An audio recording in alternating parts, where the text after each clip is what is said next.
I spent the next 5 days just watching Rachel die. But from the outside, just watching the monitor, it didn't seem that different than what I'd been watching for the past 3 years. Rachel slept, she watched TV, she read, and she painted. But there were signs if you were looking for them. She seemed tired and tense, and she had taken to sleeping more. And occasionally, just every once in a while, she would glance up at the camera, at me. It was then that I could see the fear and sadness in her eyes. Inside, I felt like a burned-out house collapsing in on itself. At first, I refused to watch, to do anything that they wanted me to do. Solomon didn't get mad at me, but just shrugged. He said that while cooperation was preferred and could go a long way toward making my stay with them more comfortable, it wasn't required. If he was right, Solomon said with a thin smile, things would play out as they were meant to, regardless of what I wanted or thought I could choose. Either way, he added, the video was about to start back playing and would not stop for another 5 days. Whether I wanted to spend that time getting to see her again was entirely up to me. I tried not to watch, but a part of me knew from the start that I was going to.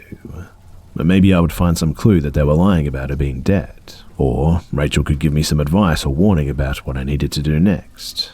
I didn't know, but what I did know is that I couldn't miss the chance to see her again. And despite knowing in my heart that she was dead and everything on the video had happened a long time ago, I still felt that by watching I was with her somehow. She had been taken away from everything that she knew when she was barely grown, trapped for years just for being special, experimented on, treated like property, kept from ever having friends or family or a life. And yet, through all of that, she was still beautiful. Not just on the outside too, but on the inside. I had spent years watching her, getting to know her in 1,000 tiny ways that so few people ever truly know each other. I had seen her kindness and grace in her actions, even when she was fighting against the people holding her.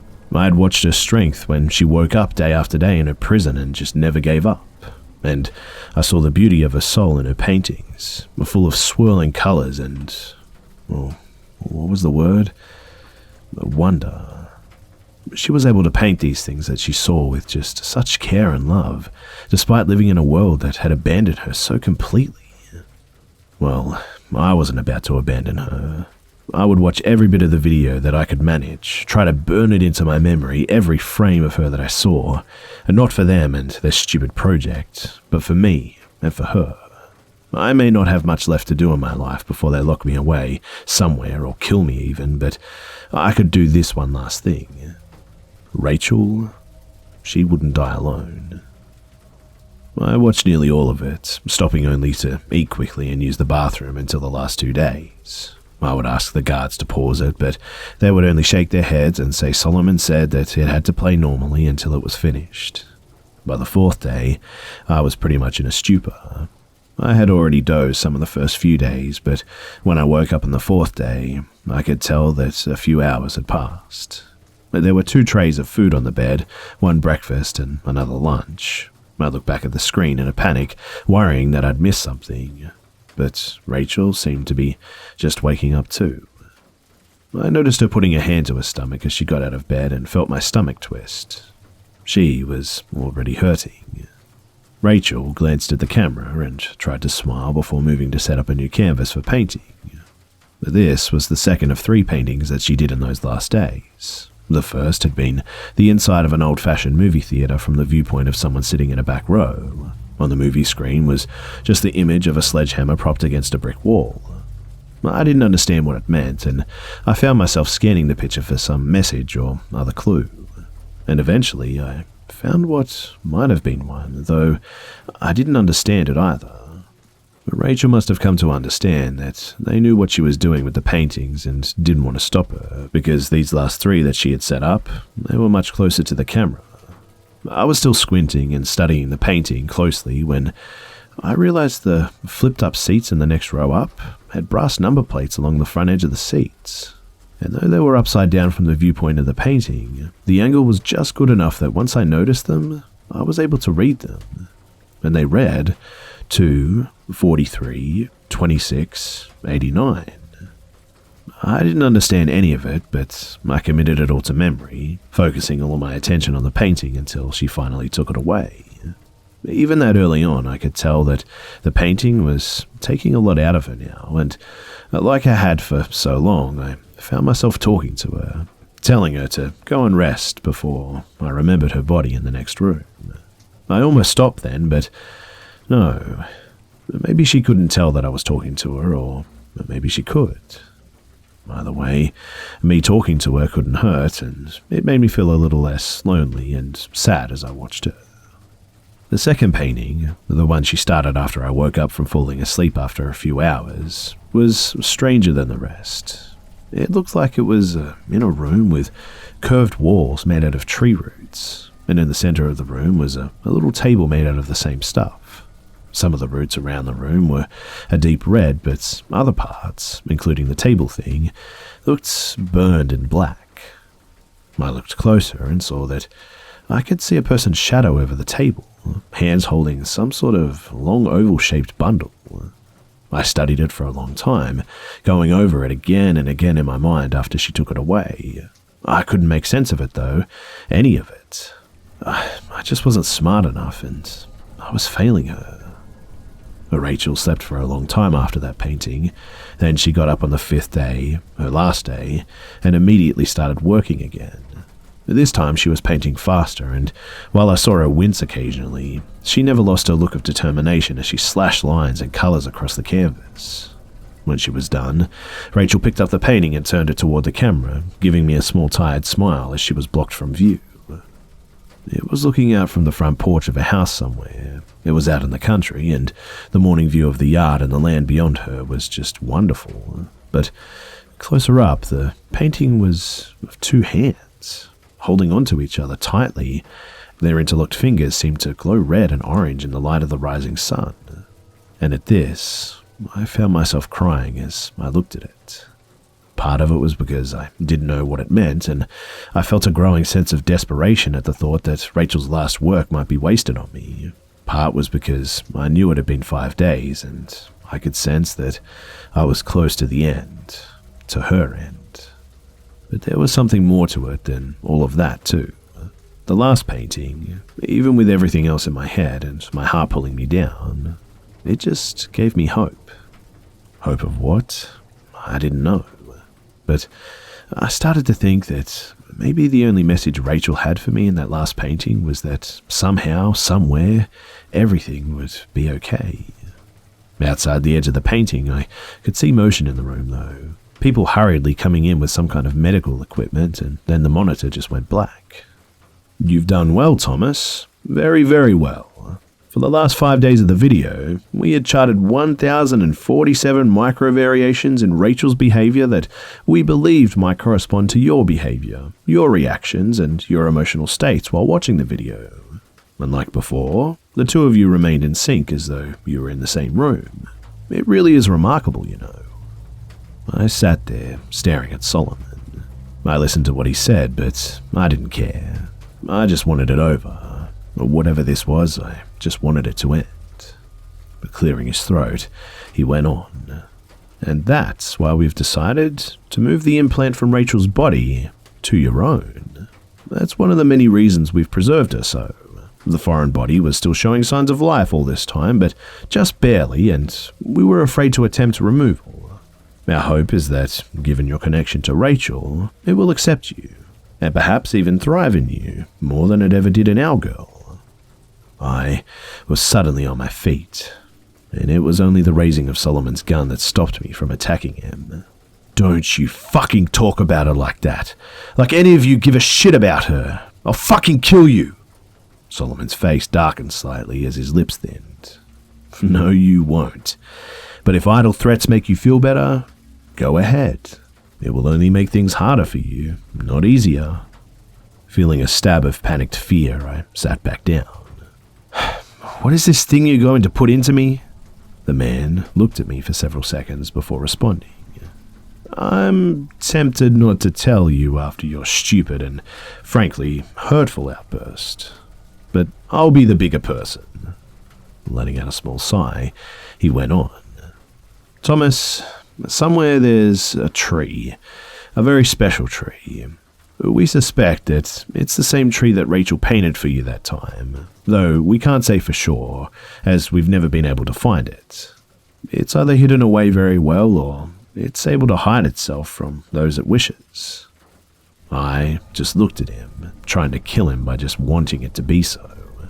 In any case, we have the next best thing, an ancient clipping from the tree, secured at great cost and sacrifice, and studied for a long time without much success, I might add. We have, however, in recent years, been given advice that this clipping could be grown in the right soil. We thought that soil was Rachel, but while it did develop further inside of her, she died before the necessary growth was finished. Leaning forward, he smiled at me. We have it on fairly good authority, however, that you might succeed where she failed. I fought them when they came, but it didn't matter. I woke up sometime later with a dull ache in my chest and a small, already healing scar on my upper stomach. I didn't really feel that different, other than a little bit of pain, but I knew that would change with time. Maybe I had more time than Rachel, or maybe I had less. It didn't matter. Wait, what was that? There was some kind of soft voice, but coming from where? It wasn't in the room. It was in my head. I felt a thrill of excitement by this. Maybe this was Rachel's voice, and maybe she had somehow stayed in the tree thing that they had put inside of me. But no, I had never heard Rachel's voice, but I sensed this wasn't it. This voice was just too delicate to really be heard or understood, and it kind of reminded me of music or something, coming from a distant room that you felt in the back of your mind without realizing it. It was a melody, a kind of song, but it wasn't Rachel's song. And I realized with a shiver that it was the song of the thing inside of me. At first I was afraid, but that didn't last long. It wasn't trying to hurt me, it was just trapped here just like I was. But it started to sing. It was time for us to be free. I stood up and walked to the door, and as I did so, the lights went out. The door in the front of me clicked, and when I reached out and turned the knob in the dark, it opened easily. But how was this even possible? And if I could do this, why hadn't it helped Rachel get out? There was no answer, but there was also no time. I could already hear boots around the corner as the glow from flashlights began to light up the far end of the hall. They would drag me back in there, chain me up, or take things back out of me before we could get away. If I was ever going to get out, it had to be now. The voice was singing again too, pushing me to go further into the dark, to run until we were safe. And so I listened, and I ran. Every door unlocked for me, and every turn kept me just barely out of sight. The people looking for me were barking orders over a radio, asking someone what was the hold-up on the generator kicking on. Or whatever the response, the hallway stayed dark as I drifted through them, blind but not falling, lost but not being found. When I reached the final door, I opened it into a bright afternoon. My lungs actually burned a little as the first fresh unrecycled air that I had breathed in a week came in. Blinking, I waited for the voice to tell me where to go, but it had just fallen silent. I closed the door as panic began to rise in my chest. All this, and I would get caught because I didn't know where to go. I was outside a plain brown building in the middle of nowhere. There was a road going off to the right, and to the left there was Rachel's forest from her first painting to me. I knew that it was the same forest immediately, and not just because of it matching the painting so closely. I had some just strange sense that felt like a kind of magnetism, or how birds know which way to fly. Looking around for a second, I felt like I was being pulled when I looked again at those woods. This was right. Somehow, I just knew that this was the way that I needed to go. And so, I went. I had made it to the edge of the forest when I heard the noise of men coming outside the building.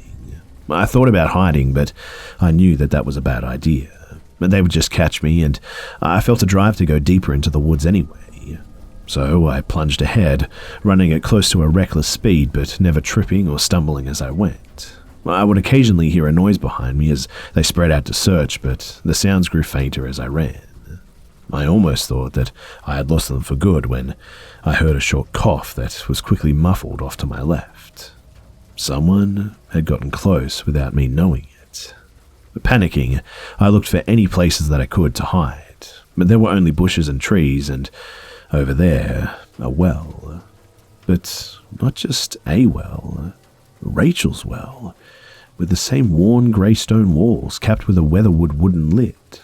I felt a moment of happy recognition, but then it faded away. How did that help? They'd check the well if they found it, and I didn't have any way to get down in it anyway without getting hurt or stuck. But then, an idea stuck on me. Crouching low and staying in the brush, I moved to the well and gingerly pushed on the lid. At first it resisted, but when I pushed a bit harder, the wooden circle slid aside enough that you could clearly see someone moved it. Glancing around, I eased back into the bushes as I heard soft footfalls approaching. "We need to check this out." "You think he went down that well?"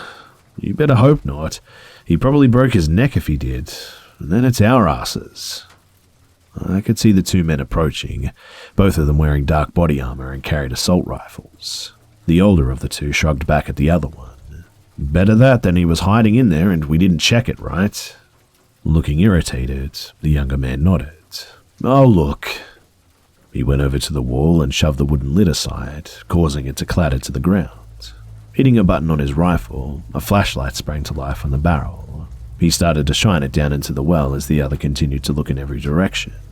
I was worried that he would see me if I moved, but I couldn't wait. I just had to stay calm, think slow, and move fast. I kept expecting to hear them yell or feel something or someone strike me in the back, but nothing came. As the afternoon light began to dim, I saw the trees thinning ahead.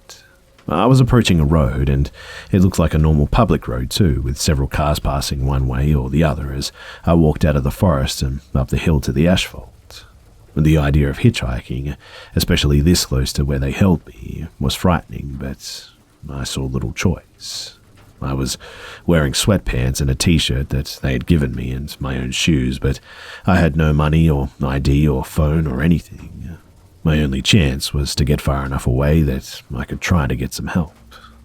I jumped slightly at the hiss of hydraulic brakes as a large semi rolled to a stop next to me. The passenger window rolled down and an older man with white hair and a graying mustache leaned over and peered down at me. "Hey, you look lost, son. You need a ride?"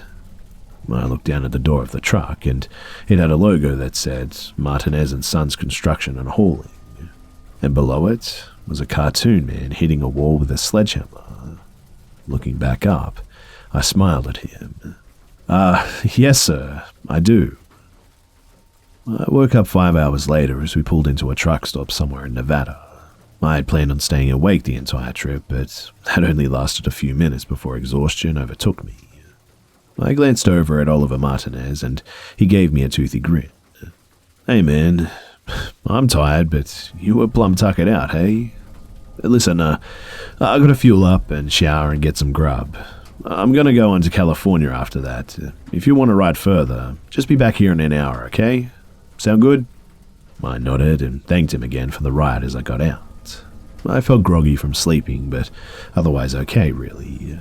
I just needed to decide whether this was a good spot to ask for help or if I should ride with Martinez further. He seemed like a really nice guy, and he would probably try to help me if he could, but I wanted to avoid putting further people in danger if I could help it. Looking around, I saw that we were in a fairly nice little town now. I decided that I would go look around for a few minutes and then decide what to do. I was only 3 blocks down the street when I saw the flickering lights in the distance. It was a movie theater, and as I got closer, I felt my chest tightening. It was the one from Rachel's painting. "Hey there, welcome to Phoenix." The guy standing at the candy counter of the theater looked a little younger than me, and while he seemed friendly enough, he also looked slightly concerned. "If you're here for the horror double feature, I'm afraid the second movie is about 30 minutes in. I can give you a half rate if you want to go and see it, though. I shook my head and tried not to look as strange and crazy as I felt. No, that's okay. I recognized this place from a picture a friend of mine painted, so I wanted to ask if you knew anything about her. He raised his eyebrows and shrugged. Okay, weird. He smiled and nodded. Weird but interesting, I suppose. Who is she? I swallowed. Her name is, I think it was Rachel Donovan. I honestly expected him to look surprised or excited or angry, but I could see right away that the name just meant nothing to him. Shaking his head, he shrugged again. Sorry, that doesn't ring a bell. I'd say you could ask the owner, but he's on vacation this week. Nodding, I searched my mind for something else to ask, some way to make this place matter the way that her other paintings had. Is there anything unique about this place then? Its history or something? The man grinned. Buddy, you're clearly not from here, are you? Let me just say that this place is just super boring. Not just the theater too, but the whole town. Frowning in thought, he added, the only thing that I know about the history of this place is that there used to be a house here that burned down or something. It was in like the 1920s or 30s when this wasn't even a part of the town. I couldn't tell you the first thing about it beyond that, but I still bet it's the most interesting thing that's ever happened there. I let out a disappointed sigh. Okay, well, thanks anyway. I turned to leave when the guy called out again. Hey man, sorry I couldn't help more. If you come back, I'll get you a discount on a movie. Half off. If I'm not working, tell them Marshall said it was okay. I waved and tried to smile as I headed for the door with a heavy heart. Why did you lead me here, Rachel? What was here that will help? I was outside again, staring up at the theater's bright blinking signs as though they were going to give me some kind of secret signal, when I noticed movement out of the corner of my eye. There was an alley that ran along the side of the theater and went behind it to something. Whatever was back there, the light of a distant security lamp cast shadows along the wall of the alley, and those shadows were moving. Instead of feeling afraid, I must admit that I felt excited as I started down the alley. Rachel had led me here, and I just had to trust that there was a reason for it. Just keep looking until The shadows were made by leaves blowing in some kind of wind that I couldn't feel. As I got to the far end of the alley, I saw there was a small backyard behind the theater surrounded by a chain-link fence, and on the other side of that fence was the tree from Rachel's painting, with its deep red twisting bark and foam of green leaves waving to and fro in the night air. I felt a surge of warmth in my chest as the distant singing began again. This was the place. The special tree that could not be found unless it wanted you to find it. It sat at the edge of a small overgrown lot surrounded on all sides by buildings and yards, somehow forgotten when whatever this land had once been was divided up. And despite its location, I had a strong sense that I was the first to see it in a very long time. Climbing the fence, I felt a jagged wire dig into my leg and rip my pants as I fell over the top. I was bleeding a little, but I hardly noticed. I could smell the tree now, and it was a rich, good smell, unlike anything that I'd ever smelled before. Reaching out to it, I felt the singing grow louder as I touched it. I felt stronger and less afraid then, and when I saw the light opening up at its roots, I didn't tremble. I smiled. There was a hidden tunnel under the tree, a tunnel filled with sweet-smelling air that was like the tree smell, but also different. And the tunnel wasn't dark. Not at all. It glowed with its own golden light that called to me, urged me forward. Rain was beginning to fall as I looked around the dark lot, and at that moment, I had the thought that I was leaving this world behind. And I found that I didn't mind that much at all. But the tunnel had continued to grow, slanting down gently and tall enough that I walked in without stopping. The roots of the tree went just on and on, woven through the dirt walls as I went deeper. I looked back and saw the tunnel had closed behind me, but I wasn't surprised. The way forward was the only way that mattered. I walked for what might have been hours, but I never felt tired or hungry, strangely, and I was never worried that I was lost, though I had no idea where I was or where I was going. Still, I felt a surge of just happiness and excitement when I turned a corner and saw something in the tunnel ahead. As I got closer, I realized that it was a brick wall, but just as I began to think that I'd found a dead end, the wall just faded away, revealing a dark room. I paused at the edge of the tunnel, looking out at the floor of what looked like a basement. It was empty, but in the light of the tree I could make out something scratched into the floor. It was the number 2. I felt my pulse quicken as I thought back to Rachel's painting with the theatre seats, and then I stepped out into the room. It was the empty basement of a house, and as I went up the stairs and opened the door, I saw that the rest of the house was empty as well. No lights were on, but bright sunlight poured in through every window, and in the distance I could hear what sounded like small waves crashing on a beach. I wanted to go out and see where I was, but I forced myself to check the house first for any people or clues. But there were none. The house was utterly bare of any sign of people other than the number scratched into the floor below. My nose tingled with the salty air as I stepped outside. The house was near the beach on what I soon figured out was a small but deserted island, and I realized with little surprise that I recognized the house from Rachel's paintings. As I stepped off the porch, I saw no signs of people, but I wasn't entirely alone, because sitting some distance from the house was the tree again. I knew straight away that it couldn't be the same tree as in the abandoned lot, but at the same time I just knew that it was. Or at least a different part of the same tree that made the tunnels and appeared in my old world and whatever place this was. Because I had started having that thought, as soon as I stepped out of the house, I didn't think that this was my world. Not exactly, anyway. I could see larger islands some distance away, and it might have people on it, hotels and cars and planes for all I knew, or it might not, as those things might not exist here.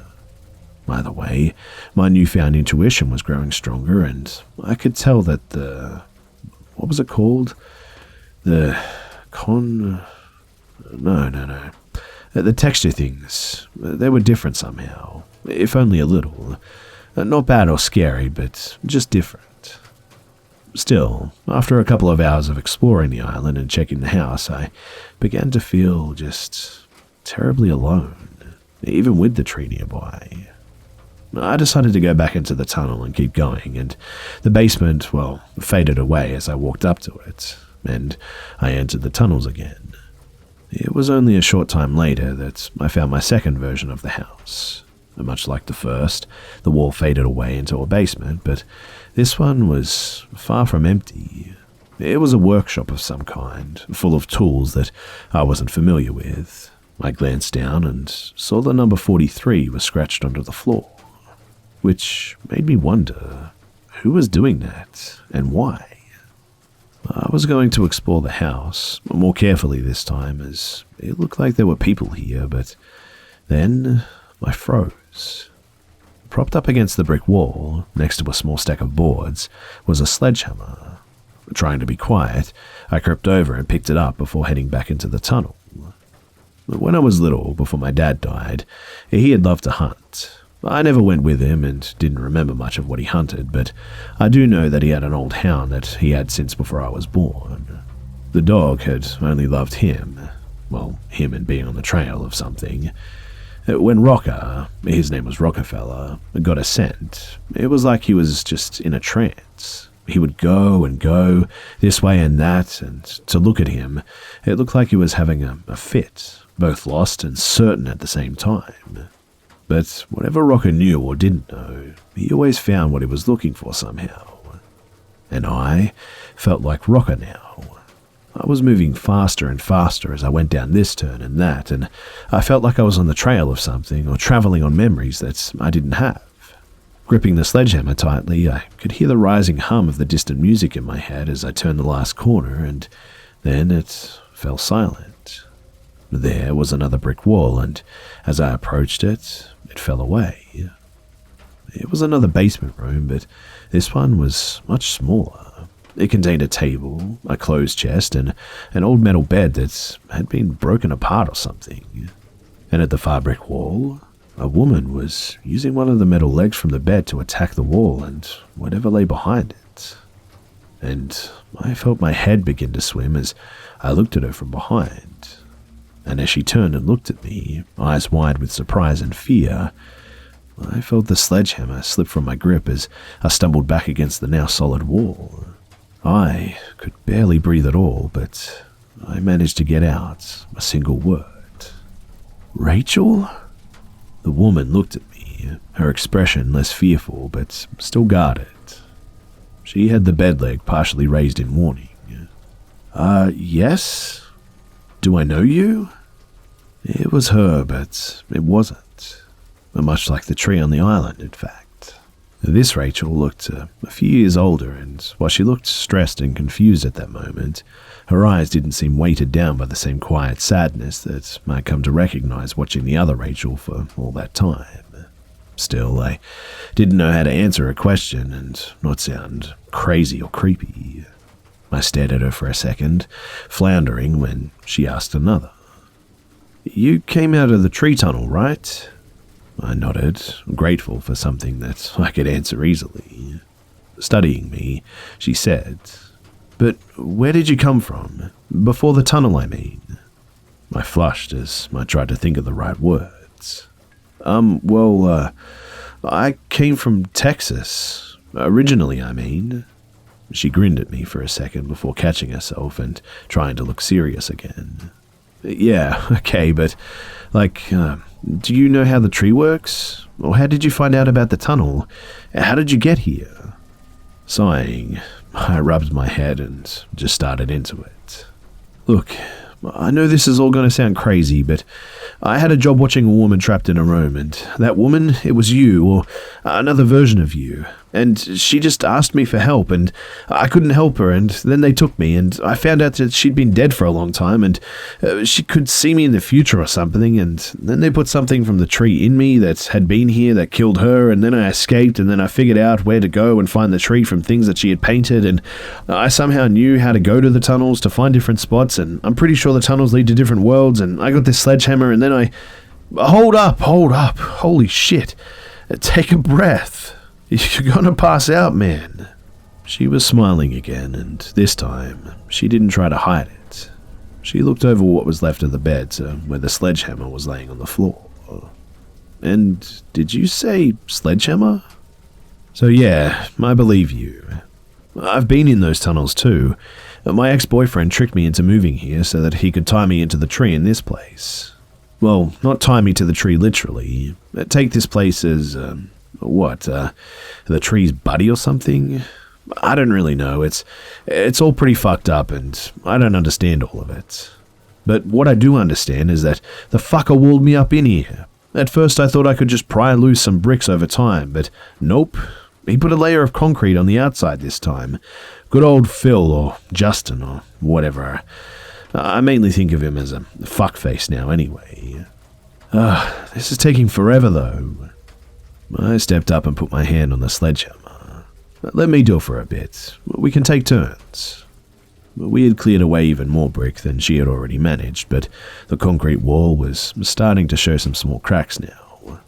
I wanted to just keep looking at her, have her talk to me, but I knew that she was tired. She nodded reluctantly and let go of the hammer before I swung and looked back at her. "So, how long have you been in here like this?" Rachel scowled. It's hard to say for sure, but I think maybe about 8 months." I let the hammer drop down again as my eyes widened. "How did you survive all that time?" Her scowl deepened. "Well, I think it's the tree. It won't let me die. I just dip into the tunnel every day for a bit, and I never get that hungry or thirsty." A thought occurred to me then. Why didn't you escape through the tunnels? She quickly shook her head. No, thank you. I've had enough of seeing other worlds. Some of them aren't so nice. And I don't want to be more tied to the tree than I already am.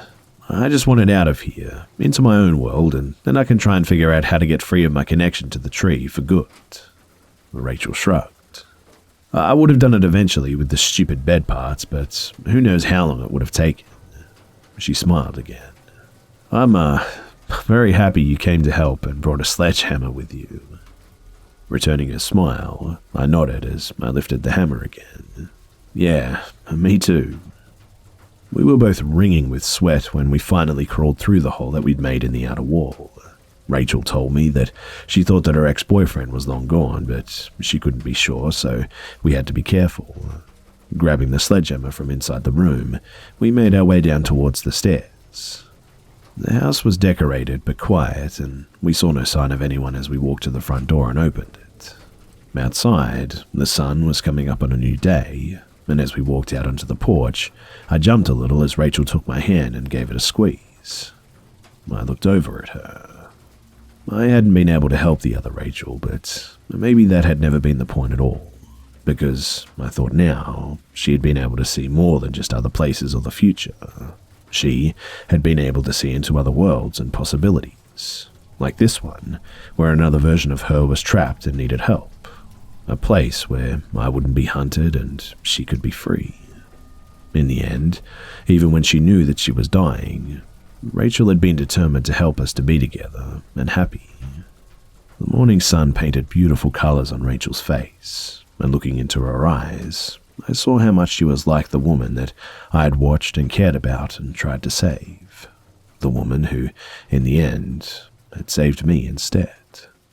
I wanted to tell Rachel just so many things, ask her so many questions, but all that would come later. Squeezing her hand back, I walked with her away from the house. And for now, this was enough. G'day mates, it's Busta here. I hope you guys enjoyed the video, and if you would like to help me out, then please go ahead and watch another video by clicking on a card on the screen. As always guys, thanks for all the love and support, and I'll see you mates in the next one.